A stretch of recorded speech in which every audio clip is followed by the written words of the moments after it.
Welcome to free online classes of physics with Lambar sir. So we started our discussion for the fourth chapter, thermodynamics. And in the first lecture, we studied what is thermodynamics, what are the limitations of thermodynamics, and different phenomena that we will study in this chapter. After that, we focused on basic concepts which are used in the thermodynamics, just like thermodynamic system, surrounding or environment, boundary, and we take one example to explain the basic concept of thermodynamics. After that, we studied what are the thermodynamic state variables and what is thermodynamic process. तर या सर्वांचे आपण basic concept समजावून घेऊन definition पण पाहिलं. त्यानंतर thermodynamic system आणि त्याचे different types which are based upon transfer of energy and matter between the system and its surrounding or environment. Three types of thermodynamic system we studied: open system, after that closed system, and isolated system. And finally, one concept we studied, thermal equilibrium. आणि या कन्सेप्टच्या मदतीनं आपण zeroth law of thermodynamics explain केला, state केला. So in this lecture, we are learning about the three concepts: heat, work, and internal energy. So to learn this concept, we'll consider the phenomena like this. In the first phenomena, what we are doing, rubbing the palms together generates the warmth. हे आपल्याला सर्वांनाच माहिती आहे. आपल्या जे हँड्सचे palms आहेत, हे जर पाम्स तुम्ही रब केलात against each other, then there generates heat or you can feel the warmth. Second example, second phenomena, जर एखादं इंजिन रनिंग मध्ये असेल, then it gets warmer. So running engine gets warmer. म्हणजे इथं दोन फिनॉमिना आपण समजावून घेतल्या की त्या फिनॉमिनामध्ये हीट जनरेट होते. पहिल्या फिनॉमिनामध्ये आपण आपल्या हँड्सचे जे पाम्स आहेत, ते पाम्स एकमेकांच्या अगेन्स्ट रफ केले तर आपल्याला वॉर्मथ फील होतं. आणि सेकंड मध्ये जर एखादं इंजिन रनिंग मध्ये असेल, then that engine gets warmer. ह्या दोन फिनॉमिना किंवा similar phenomena like this can be explained with the help of three concepts. You can see that these and similar phenomena, म्हणजे या दोन किंवा याच्या पद्धतीनं सिमिलर फिनॉमिना ज्या असतील, can be explained on the basis of the concept like internal energy of the system. म्हणजे ही जी phenomena इथं होत आहे, यामध्ये ज्या सिस्टीम आहे त्या सिस्टीमच्या इंटरनल एनर्जीच्या आधारे such phenomena we can explain. Secondly, conversion of work and heat into each other. याच्या मदतीनं देखील या प्रकारच्या फिनॉमिना आपण एक्सप्लेन करू शकतो. And third one is the laws governing the conversion of heat and work. So these are the three concepts. ज्या कन्सेप्टचा use करून आपण या प्रकारच्या फिनॉमिना एक्सप्लेन करू शकतो, की ज्या फिनॉमिनामध्ये वर्क जर तुम्ही करत असाल तर हीट जनरेट होईल. We can explain such phenomena by using the three concept. First one is the internal energy of system, second one is the conversion of work and heat into each other, and third one is the laws governing these interconversions, means interconversion between work and heat. Okay, let us learn the concept of internal energy of a system. ह्या internal एनर्जीला intrinsic energy असं देखील म्हटलं गेलेलं आहे. Intrinsic energy.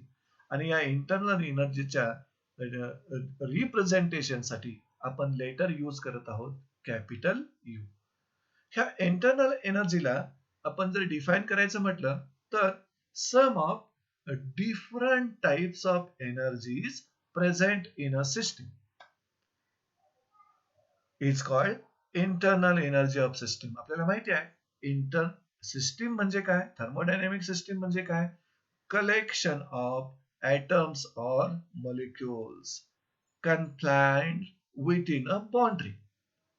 की ज्या रिजनला, ज्या कलेक्शनला certain pressure असेल, व्हॉल्यूम असेल, टेम्परेचर असेल, मास असेल, इंटरनल एनर्जी असेल, तर त्या कलेक्शन जे आहे ऍटमचं किंवा मॉलिक्युलचं, त्यामध्ये डिफरंट काइंड्स ऑफ एनर्जी आहेत ना, त्या सगळ्या एनर्जीची ऍडिशन म्हणजे त्या सिस्टीमची internal energy. So let us learn definition of internal energy of the system. See here, first definition, sum of different kinds of energy present in a system is called internal energy and it is denoted by letter capital U. Second definition, जर आपण study करायचा प्रयत्न केला तर नेमक्या कोणत्या प्रकारच्या energy असतात सिस्टीम जवळ. जर सिस्टीम हे कलेक्शन असेल ऍटमचं किंवा मॉलिक्युलचं, तर त्या ऍटम्सना किंवा मॉलिक्युल्सना ज्या डिफरंट टाइपच्या एनर्जी असणार त्या एक तर कायनेटिक एनर्जी, पोटेन्शियल एनर्जी किंवा दोन्हीही असू शकतात.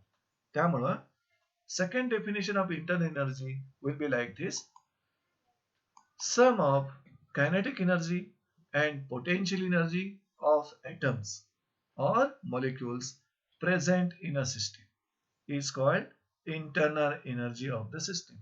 म्हणजे कोणतीही सिस्टीम ऍटम्स किंवा मॉलिक्युलच्या कलेक्शननं बनलेली आहे, मग त्या ऍटम्सच्या कायनेटिक एनर्जी आणि पोटेन्शियल एनर्जी यांची सम म्हणजे त्या सिस्टीमची internal energy.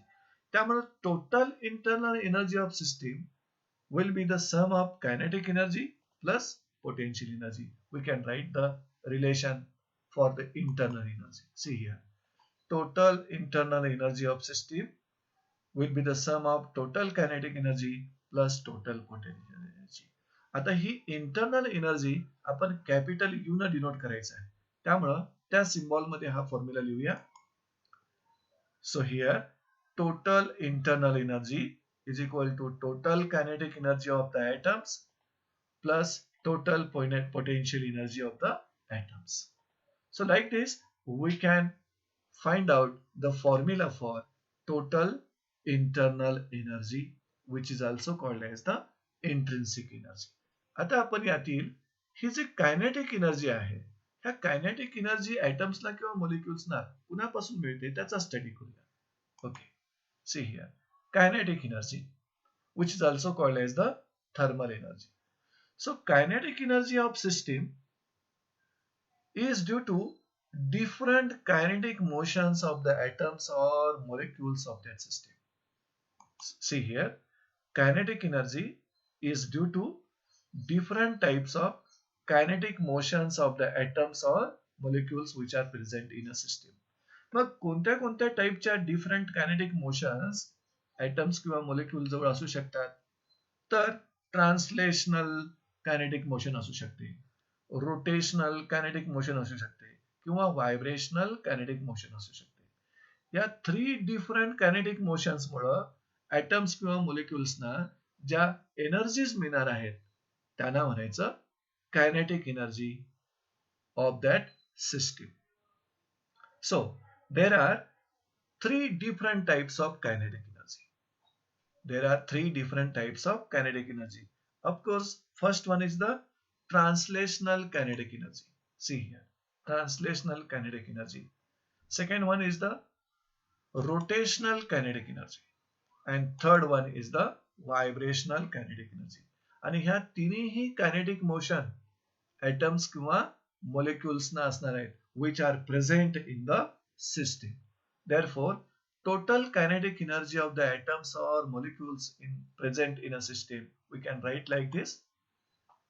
Total kinetic energy of the atoms or molecules which are present in a system is equal to sum of translational kinetic energy plus rotational kinetic energy plus vibrational kinetic energy. So this is your equation 2, which gives you total kinetic energy of the atoms or molecules present in a system. So you can see here this kinetic energy, system ला जी काही kinetic energy मिळणार आहे atoms किंवा molecules कडून, that kinetic energy depends upon external factor like temperature. म्हणजे temperature वर kinetic energy depend आहे. या ज्या डिफरंट कायनेटिक मोशन्स आहेत, ट्रान्सलेशनल, रोटेशनल, व्हायब्रेशनल, त्या different kinetic motions depends upon temperature of that system. आणि त्या कारणानं कायनेटिक एनर्जीला आपण थर्मल एनर्जी असं देखील म्हणू शकतो. You can read this sentence. Kinetic energy depends upon external factor like temperature, कारण different kinetic motions depends upon temperature. And hence kinetic energy is called as thermal energy. तर या पद्धतीने आपण पार्ट ऑफ इंटरनल एनर्जी बघितला की जो kinetic energy. आता आपण दुसरा पार्ट जो इंटरनल एनर्जीचा आहे, पोटेन्शियल एनर्जी, त्याविषयी स्टडी करू. See here potential energy. आणि या पोटेन्शियल एनर्जीला तुम्ही म्हणू शकता बॉन्डिंग एनर्जी. आणि त्याचं नेमकं कारणच असं आहे, मोलेक्युल मध्ये ऍटम्स बॉन्डिंग असतात आणि कंपाऊंड मध्ये मोलेक्युल्स बॉन्डिंग असतात. त्यामुळे potential energy is the energy associated with system due to bonding of atoms in a molecule or bonding of molecules in a compound. So energy associated, potential energy is the energy associated with system due to bonding of atoms in a molecule. मग molecule मध्ये जे atoms bond झालेले असतात ते इंट्रामोलेक्युलर attractive forces और bonding of molecules in a compound. Compound मध्ये जे molecules bond झालेले असतात ते इंटरमोलेक्युलर अट्रॅक्टिव्ह फोर्सेस. त्यामुळं याला बॉन्डिंग एनर्जी असं नाव दिलेलं आहे. त्यामुळे पोटेन्शियल एनर्जीच्या डेफिनेशन साठी आपण या डेफिनेशन मधून रीड करूया. Energy associated with system due to bonding between atoms in a molecule. म्हणजेच कोणते फोर्सेस? इंट्रामोलेक्युलर फोर्सेस और bonding between molecules in a compound. ते कुणामुळं? Intermolecular forces. आणि ह्या बॉन्डिंग ऑफ ऍटम्स किंवा बॉन्डिंग ऑफ मोलेक्युल्स मुळे जी एनर्जी सिस्टीमला मिळणार आहे त्यालाच पोटेन्शियल एनर्जी म्हणायचं. म्हणूनच त्याचं दुसरं नाव आहे bonding energy. So there are two types of potential energy. आणि आपल्याला माहिती आहे इंट्रामोलेक्युलर अट्रॅक्टिव्ह फोर्सेस मुळे एक एनर्जी असणार आहे आणि इंटरमोलेक्युलर अट्रॅक्टिव्ह फोर्सेस मुळे दुसरी पोटेन्शियल एनर्जी असणार आहे. So the two types of potential energy are, first one is intramolecular potential energy, means bonding between atoms in a molecule. आणि हे दोन atoms, दोन किंवा दोन पेक्षा जास्त मोलेक्युलचे जे atoms असतात ते जे बॉन्ड झालेले असतात एकमेकांशी ते इंट्रामोलेक्युलर अट्रॅक्टिव्ह फोर्सेस. आणि दुसरी जी पोटेन्शियल एनर्जीचा टाइप आहे तो म्हणजे intermolecular potential energy. Therefore total potential energy of system will be the sum of intramolecular potential energy plus intermolecular potential energy. आपण त्याची mathematical equation असं लिहू शकतो. See this.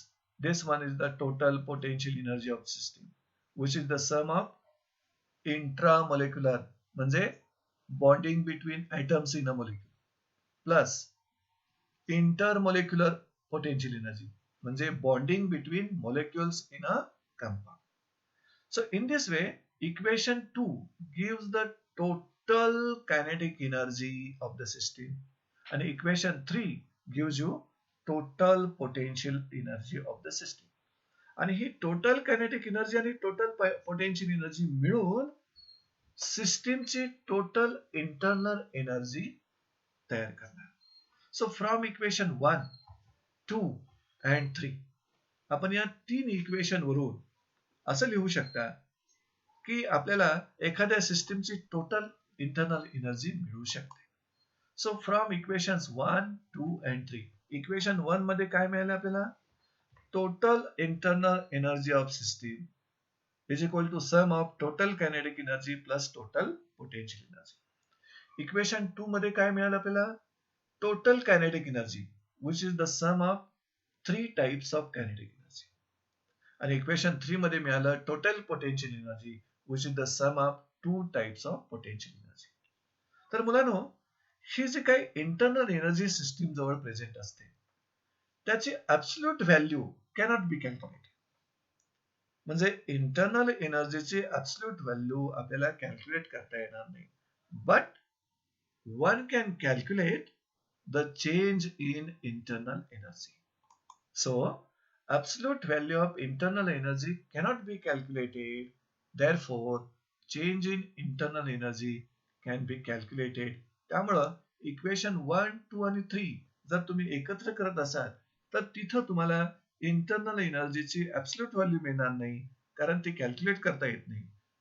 So we can calculate change in internal energy आणि ते या फॉर्म्युलेनं अशा पद्धतीने लिहिता येईल. See here, this is change in total internal energy is equal to sum of change in total kinetic energy plus change in total potential energy.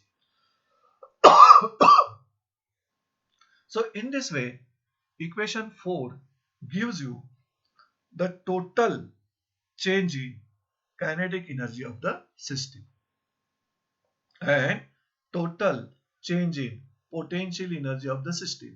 आणि ह्या दोघांचे जर तुम्ही ऍडिशन केलात तर तुम्हाला मिळेल total change in internal energy of the system. आता ह्या इंटरनल एनर्जीला काही कन्व्हेन्शन्स आहेत. म्हणजे ही इंटरनल एनर्जी पॉझिटिव्ह कधी घ्यायची, निगेटिव्ह कधी घ्यायची, त्यासाठी. So internal energy is taken as positive. This change delta U can be taken as positive. कधी पॉझिटिव्ह घ्यायची पहा. Delta U is taken as positive if internal energy of system increases. म्हणजे सिस्टीमची इंटरनल एनर्जी जर increase झाली, either due to increase in kinetic energy or increase in potential energy, तर सिस्टीमची total internal energy increase होईल. आणि जर total internal energy सिस्टीमची इन्क्रीज झाली तर change in internal energy can be taken as positive.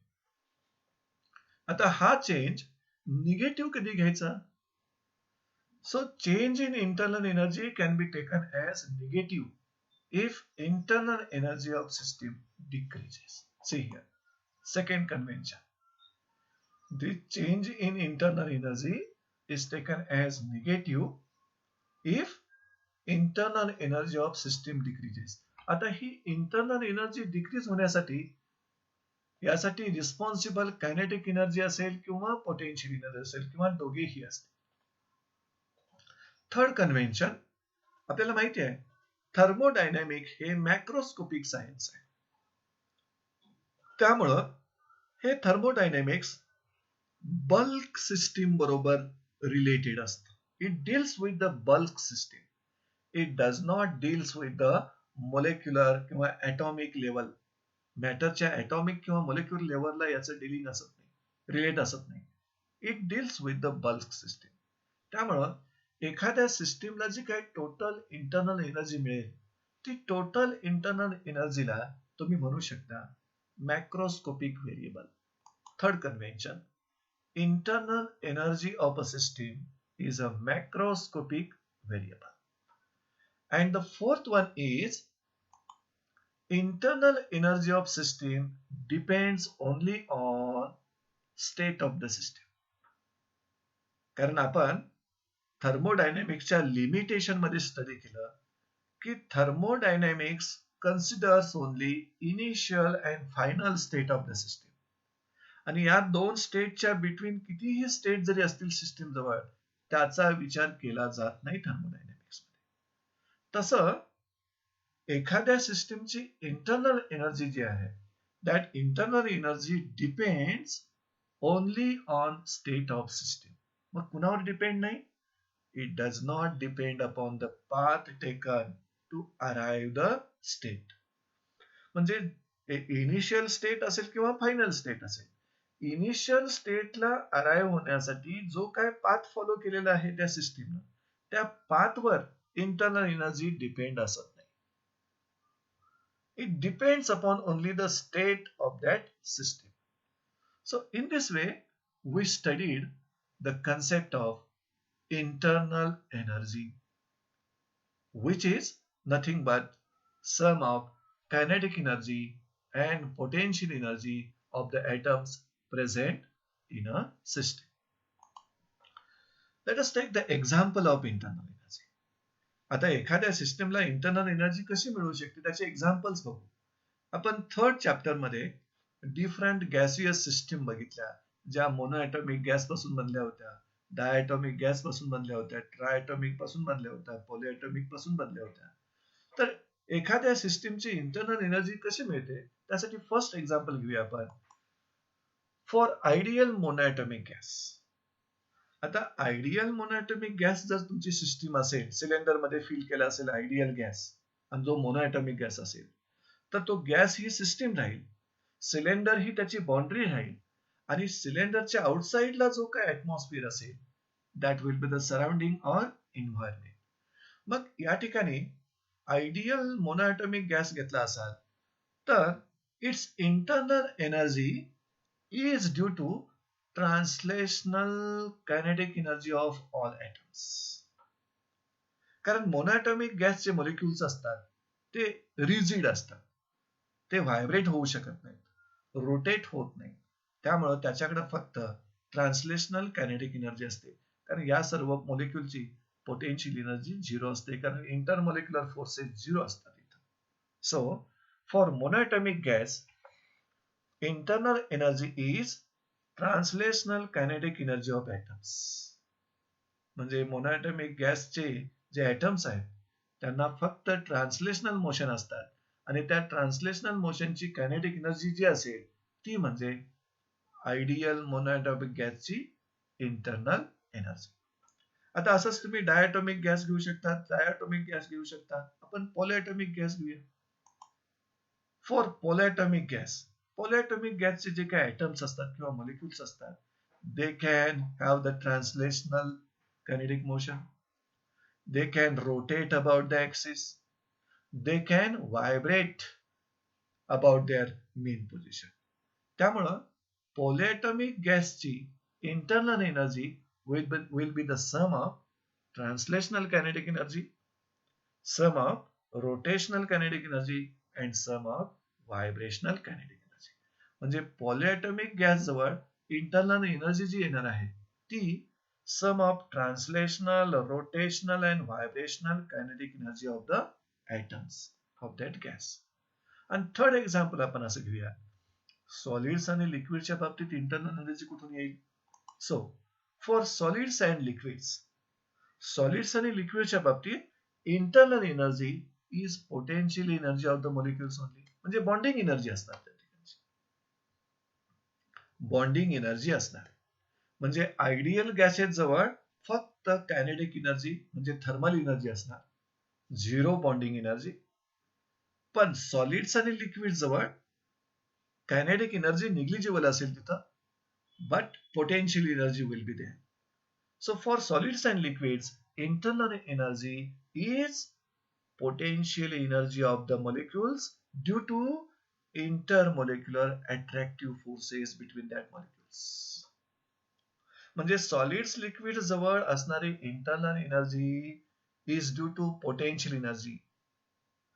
Potential energy मुळे solid आणि लिक्विड्सना इंटरनल एनर्जी मिळते, आणि ही पोटेन्शियल एनर्जी कुणामुळे, due to intermolecular attractive forces between them. So in this way we studied one concept, internal energy of a system. एकूण 3 concept आपण study करायचे आहेत, heat, work and internal energy. त्यापैकी internal energy आपण समजावून घेतलं, आणि ती इंटरनल एनर्जी पॉझिटिव्ह कधी घ्यायची, निगेटिव्ह कधी घ्यायची ते पण समजावून घेतलं. So let us learn about the heat. See here, what is heat? Heat is part of internal energy. What is it? Part of internal energy that is transferred between system and its environment due to difference of temperature between them. म्हणजे system आणि त्याचं environment जे आहे किंवा surrounding आहे ह्या दोघांच्या मध्ये टेम्परेचर डिफरन्स मुळे जो इंटरनल एनर्जीचा पार्ट ट्रान्सफर होईल त्याला आपण हीट असं म्हणूया. So heat is part of internal energy which is transferred from body at higher temperature, maybe system or surrounding, which is transferred from body at higher temperature to body at lower temperature. आणि ही जी काय internal एनर्जीचा part transfer होणार आहे from body at higher temperature to body at lower temperature that will be transferred in 3 different ways or modes. त्यापैकी पहिला म्हणजे conduction of heat, दुसरा convection of heat आणि तिसरा रेडिएशन ऑफ हीट. आणि आपल्याला माहिती आहे कंडक्शन आणि कन्व्हेक्शन साठी मीडियमची गरज राहणार. रेडिएशन साठी does not require the medium, it takes place through medium as well as through vacuum. Fastest mode is the radiation of heat. त्यामुळं what is heat? So heat is part of internal energy that is transferred between system and its surrounding. Surrounding means environment. Because of temperature difference is called heat. Secondly, part of internal energy. Heat is part of internal energy which is transferred from a body at higher temperature to a body at lower temperature, and that is transferred by conduction, transferred by convection, or transferred by radiation. So second concept we have completed. And the second concept मध्ये पण heat is nothing but part of internal energy. And internal energy is the sum of kinetic energy and potential energy of the atoms present in a system. Now third concept is the work. तर एखाद्या सिस्टीमवर किंवा बॉडीवर work done झालं किंवा बॉडीकडून work done झालं असं कधी म्हणायचं का? Work is said to be done. Work is said to be done by the system or on the system when force acting on system displaces it in its direction. म्हणजे सिस्टीमवर act होणारा force किंवा system कडून act होणारा force म्हणून जर displacement झालं तर आपण म्हणू शकता work is done by the system or on the system. So work is said to be done when force acting on system displaces a body in its own direction. त्यामुळे आपल्याला work डनचा formula माहिती आहे. Work done by force is given by, आपल्याला माहिती आहे तो formula, work done equal to force into displacement. मग displacement small असेल तर वर्क डन पण स्मॉल असेल. आपण dw equal to f into dx असं दाखवू शकतो. Work done dw equal to f into dx. आणि हे जे फोर्स आहे तो फोर्स तुम्ही प्रेशर मध्ये व्यक्त करायचा असेल तर प्रेशरचा फॉर्म्युला माहिती आहे, pressure equal to force upon area. मग फोर्स इक्वल टू येणार प्रेशर इंटू एरिया. त्यामुळे ह्या फोर्स या टर्मला तुम्ही रिप्लेस केलेला आहात प्रेशर इंटू एरिया. आणि पुन्हा एकदा हा area into displacement, area into displacement gives you the volume. So P into dV. So work done is the product of pressure into change in volume. आता इथं गॅस ही जर तुमची सिस्टीम असेल, gas is enclosed in a cylinder, gas is filled in a cylinder.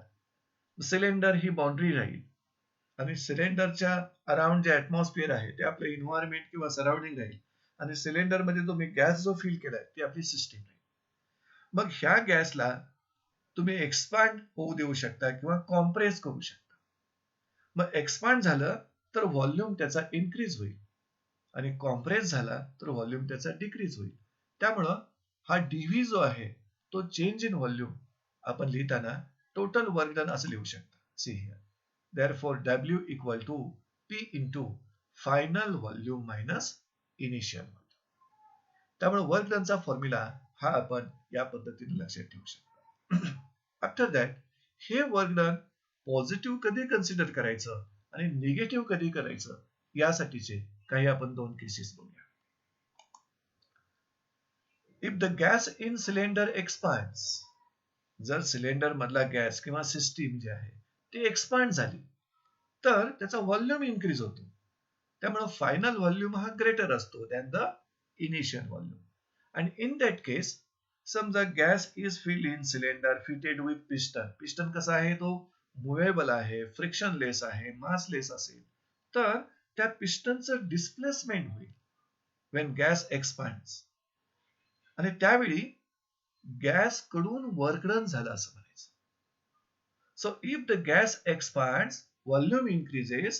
That's why the piston is displaced in outward direction. So work is said to be done by the system, म्हणजेच by the gas. आणि ज्यावेळी gas कडून work done होणार, system कडून work done होणार, त्यावेळी final volume is greater than initial volume असल्यामुळं इथं तुम्हाला वर्क डन हे पॉझिटिव्ह मिळेल. So when gas undergoes expansion, its volume increases. त्यामुळं जो काय पिस्टन असेल तो piston will be pushed in outward direction. आणि तुम्ही म्हणू शकता work is to be done by the system म्हणजेच gas. So in this case final volume is greater than initial volume. Therefore work will be positive. म्हणजे ज्यावेळी system कडून work done होईल, work is done by the system, that time it is taken as positive. From the system point of view, if you calculate the work done, जर तुम्ही सिस्टीमला consider करून work done calculate केलं and that is work done by the system असेल तर तुम्ही ते positive consider करू शकता. सेकंड केस बघूया आपण. If the same gas filled in a cylinder is compressed. If the gas is compressed, म्हणजे cylinder filled with gas and it is fitted with frictionless, movable, massless piston. आणि जर तुम्ही तो gas compress केलात तर तुम्हाला एक्सटर्नल फोर्स अप्लाय करावा लागला. त्यावेळी वर्क, तो पिस्टन जो आहे तो piston is pushed inward direction, not outward. Piston is pushed inward direction and due to that gas is compressed. आणि ज्यावेळी गॅस कॉम्प्रेस होईल त्यावेळी त्या गॅसचा व्हॉल्यूम डिक्रीज होईल. आणि या वेळेला work is set to be done on the system. म्हणजे ज्यावेळी सिस्टीम कॉम्प्रेस होईल त्यावेळी म्हणू शकता work is to be done on the system. आणि ज्यावेळेला सिस्टीमवर वर्क डन होईल त्यावेळेला व्हॉल्यूम डिक्रीज होतो. So in this case final volume is less than initial volume. आणि त्यावेळी होणारं वर्क डन जे आहे that is taken as negative. त्यामुळे हे महत्वाचं लक्षात ठेवायला पाहिजे. वर्क डन पॉझिटिव्ह कधी घ्यायचं आणि वर्क डन निगेटिव्ह कधी घ्यायचं हा निकष आपण या ठिकाणी एक्सप्लेन केला. Wien work is done by the system म्हणजे पिस्टन आउटसाइडला पुश होतो, गॅस एक्सपांड होतो, that time work is taken as positive. म्हणजे सिस्टीम पॉइंट ऑफ व्ह्यू तुम्ही या ठिकाणी डिस्कस करायचं, नॉट सराउंडिंग किंवा environment. If you calculate the work done by the point of view of system and if the system expands, piston is pushed in outward direction, that time work is said to be done by the system and they work done to be positive consider. And by the system point of view, if the system is compressed, if the gas is compressed, the volume decreases and the piston is moved inward direction. That time work is said to be done on the system and they work done upon negative consider करायचं. So in this way we studied the three concepts: heat, work and internal energy. So let us learn the relation between heat and internal energy. आपल्याला माहिती आहे heat is nothing but part of internal energy which is transferred between system and it's environment because of difference of temperature. And internal energy is what? Sum of kinetic energy and potential energy of the atoms present in a system. मग ह्या दोघांच्या मध्ये नेमकं relation काय आहे ते समजावून घेऊया. म्हणजे यामधून आपल्याला एक्सप्लेन करता येईल how the energy flows from system to surrounding किंवा how the energy flow takes place between the system and surrounding.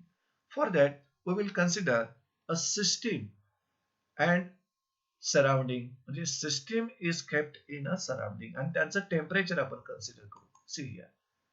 So we have considered system with temperature Ts and it is kept in surrounding म्हणजे environment की ज्याचं temperature TE आहे.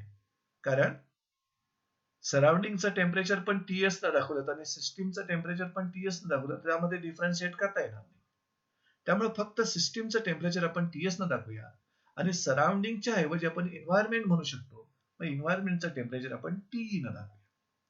आणि ज्यावेळी तुम्ही एखादी system surrounding मध्ये ठेवत असाल त्यावेळी अर्थातच त्या दोघांच्या मध्ये थर्मल एनर्जी किंवा इंटरनल एनर्जी एक्सचेंज होईल, ट्रान्सफर होईल. Then Q is the energy, of course internal energy transferred between system and surrounding. So what is Q here? Internal energy transferred between the system and surrounding. And what is Ts? This is the temperature of system. And what is T? Temperature of environment. आता जर हे temperature सिस्टीमचं temperature आणि एन्व्हायरमेंटचं temperature different असेल आणि जर अशी system तुम्ही जर एखाद्या एन्व्हायरमेंट मध्ये आणून ठेवलात अर्थातच दोघांचंही टेम्परेचर चेंज होत जाईल. So if temperature of system and temperature of environment are different then temperature of system will change. एन्व्हायरमेंटचं पण चेंज होईल. Temperature of system will change until both temperatures, both म्हणजे सिस्टीमचं आणि एन्व्हायरमेंटचं आर इक्वल. म्हणजे सिस्टीमचं temperature change कधीपर्यंत होणार? जोपर्यंत सिस्टीमचं आणि एन्व्हायरमेंटचं टेम्परेचर इक्वल होत नाही तोपर्यंत. आणि ज्यावेळी सिस्टीम आणि एन्व्हायरमेंटचं टेम्परेचर इक्वल असेल त्यावेळी म्हणू शकता both system and environment are in thermal equilibrium. Okay. आता जर एन्व्हायरमेंट व्हेरी लार्ज असेल म्हणजे सिस्टीमच्या अराउंडला जो स्पेस आहे सराउंडिंगला जो स्पेस आहे व्हेरी लार्ज असेल तर एन्व्हायरमेंटचं change in temperature may not be measurable but it is not equal to 0. म्हणजे सेकंड पॉइंट मध्ये आपण असं घेतलंय if environment is very large then change in temperature of environment may not be measurable म्हणजे measurable नसेल कारण environment very large असेल तर but it cannot be equal to 0. Change होणार may not be measurable but that cannot be taken equal to 0. And finally हा जो change होतोय ज्यावेळेला तुम्ही एखादी सिस्टीम एन्व्हायरमेंट मध्ये आणून ठेवता त्यावेळेला सिस्टीमचं टेम्परेचर एन्व्हायरमेंटचं टेम्परेचर जे चेंज होत आहे that change is because of transfer of internal energy between system and surrounding due to their temperature difference. So, such a change in temperature, system आणि त्याच्या environmentच्या temperature मध्ये जो change होतोय is caused by transfer of internal energy between the system and its environment. जसं की तुम्ही या example वरून समजावून घेऊ शकता. Between glass of water and its surrounding. समजा एखाद्या हॉट वॉटर तुम्ही एखाद्या ग्लासमध्ये घेतला असाल आणि तो हॉट वॉटर टेबलवर ठेवला असाल तर त्या ग्लासच्या भोवती जे काय ऍटमॉस्फिअर आहे ते सराउंडिंग. मग त्या हॉट वॉटर आणि सराउंडिंग म्हणजे एन्व्हायरमेंटचं टेम्परेचर मध्ये बदल होत जाईल ना कधीपर्यंत? जोपर्यंत दोघांचं टेम्परेचर इक्वल होत नाही तोपर्यंत. आणि हे टेम्परेचर चेंज होत असताना हॉट वॉटर आणि त्याच्या एन्व्हायरमेंट मध्ये इंटरनल एनर्जीचा ट्रान्सफर होत until they will reach to thermal equilibrium. तर या सगळ्याचा विचार करून आपण ऍक्च्युली एनर्जीचा फ्लो सिस्टीम टू सराउंडिंग किंवा सराउंडिंग टू सिस्टीम होत असताना हिट पॉझिटिव्ह निगेटिव्ह किंवा झिरो कधी असते त्या 3 कंडिशन्स मध्ये समजावून घेऊ. See here in this case temperature of system is less. जी सिस्टीम तुम्ही एन्व्हायरमेंट मध्ये ठेवलेली आहे त्या सिस्टीमचं टेम्परेचर लेस असेल than that of the surrounding किंवा म्हणजेच एन्व्हायरमेंट, त्यावेळी energy will flow into system. कारण इथं system is at lower temperature and surrounding is at higher temperature. त्यामुळं इथं इंटरनल एनर्जीची काही ट्रान्सफर होणार आहे that will be transferred from environment to system. So we'll consider when temperature of system is less than that of environment, surrounding किंवा environment पेक्षा सिस्टीमचं temperature less असेल, then internal energy is transferred from environment to system. या diagram मधून समजावून घेऊ आपण. इथं हा जो पोर्शन आहे, हा जो पार्ट आहे युनिव्हर्सचा, that is the part under thermodynamic consideration, which is called as a system, and it is confined by certain boundary. त्याला आपण कन्फाईन केलेलं आहे, मर्यादित केलेलं आहे या बाउंड्रीनं. So this is the boundary. आणि त्या बाउंड्रीच्या आउटसाइडला जो पण काय स्पेस आहे, जो पण काय ऍटमॉस्फिअर आहे, ते आपलं एन्व्हायरमेंट म्हणजे सराउंडिंग. इथं सिस्टीमचं टेम्परेचर TS न दाखवलंय, एन्व्हायरमेंटचं टेम्परेचर TE न दाखवलंय. आणि इथं अर्थातच system is lower temperature. Temperature of system is less and environment is higher temperature. आणि त्यामुळं internal energy will be transferred from environment to system. हा जो एरो आहे तो एरो तुम्हाला समजावून सांगतोय. Arrow head indicates internal energy is transferred from environment to system. म्हणजे इथं सिस्टीमने एनर्जी गेन केली आणि सिस्टीमची इंटरनल एनर्जी इन्क्रीज झाली. त्यामुळं जी एनर्जी सिस्टीमने गेन केली it is taken as positive. See here, इथं एन्व्हायरमेंटचं टेम्परेचर ग्रेटर आहे सिस्टीमपेक्षा. As temperature of environment is greater than temperature of system.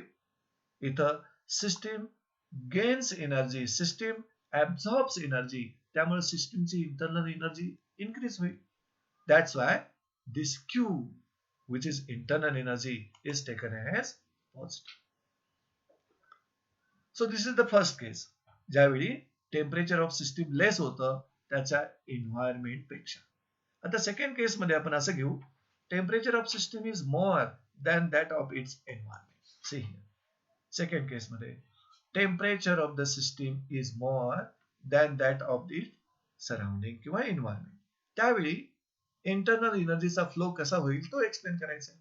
आणि ब्रॅकेटमध्ये त्याची आयडिया आम्ही दिलेलीच आहे. Energy, internal energy flow from system to its environment. So when temperature of the system is more than that of the environment, that time internal energy is transferred from system to environment. Diagram मधून समजावून घेऊ आपण. In this diagram, this one is of course system having temperature TS. This is the confined boundary of that system and remaining part outside ला जो आहे तो environment. आणि या केस मध्ये सिस्टीमचं टेम्परेचर मोर आहे. System is at higher temperature, environment is at lower temperature. त्यामुळं internal एनर्जीचा जो ट्रान्सफर होणार आहे that will be from system to environment. आणि जर सिस्टीम कडून एनर्जी एन्व्हायरमेंटला ट्रान्सफर होत असेल तर system will goes on losing the internal energy, releasing the internal energy. आणि जर सिस्टीम इंटरनल एनर्जी लूज करत असेल तर त्याची इंटरनल एनर्जी डिक्रीज होत जाईल. म्हणून Q, energy transfer, is taken as negative. So as temperature of system is greater than temperature of environment, system loses energy.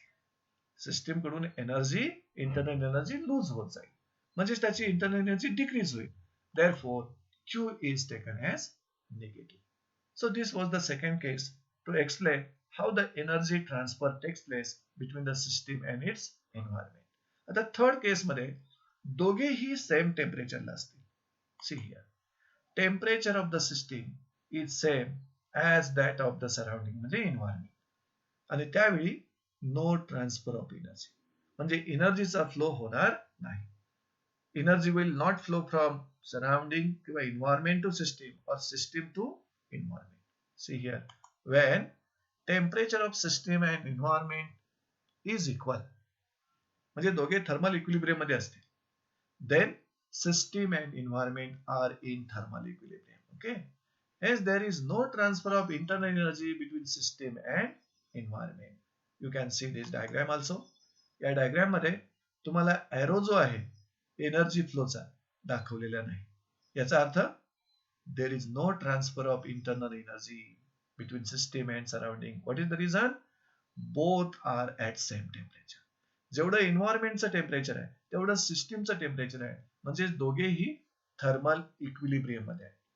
आणि दोघेही थर्मल इक्विलिब्रियम मध्ये असतील तर energy is neither gained or lose, म्हणजे system neither loses or gains energy. आणि system energy gain पण करत नसेल आणि लूज करत नसेल तर ट्रान्सफर ऑफ एनर्जी झिरो.